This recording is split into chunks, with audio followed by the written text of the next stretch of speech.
The truth behind the world's most complete fighter. His name is Yuri Boyka, and you won't believe what he can do. He's nearly 6.5 feet tall, making him one of the strongest fighters in the world. With moves like that, he can practically destroy any opponent. But what truly makes him unbeatable is his deep knowledge of martial arts. Every true fighter masters at least one fighting style, but Yuri Boyka went further and mastered several. This took his technique to another level, which is why he's one of the few fighters in the world who can deliver devastating kicks like that, or even strikes that knock opponents off their feet. But the real reason he's unbeatable will surprise you. While you know him from movies by the name Yuri Boyka, his real name is Scott Adkins, and just like the character in the film, he is a martial arts genius with a shocking backstory. Since childhood, Scott has always been passionate about martial arts, largely because of movies. He would spend the whole night watching Bruce Lee, Jackie Chan, and many other fighters.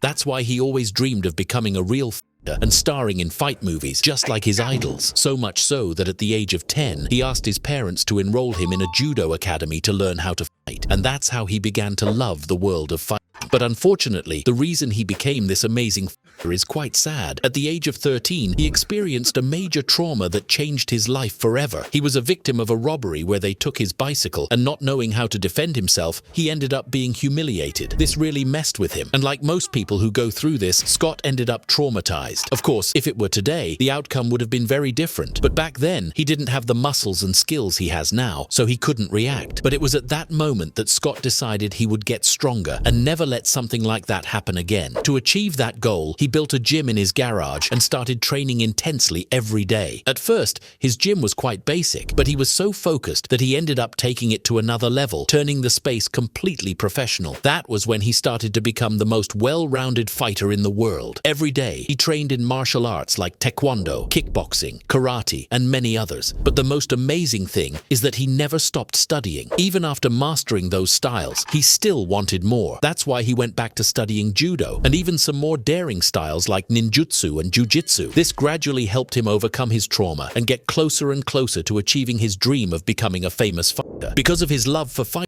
he started teaching kickboxing classes, and that's what finally got him noticed. Because he was a very skilled fighter, he was invited to join the Professional Karate Association, where he met the famous martial arts film director Wei Tung. He was the one who gave Scott his first chance to show his talent in the movies, and I don't even need to say how much that changed his life. All of this happened in 2001 in the movie Mortal Fighters.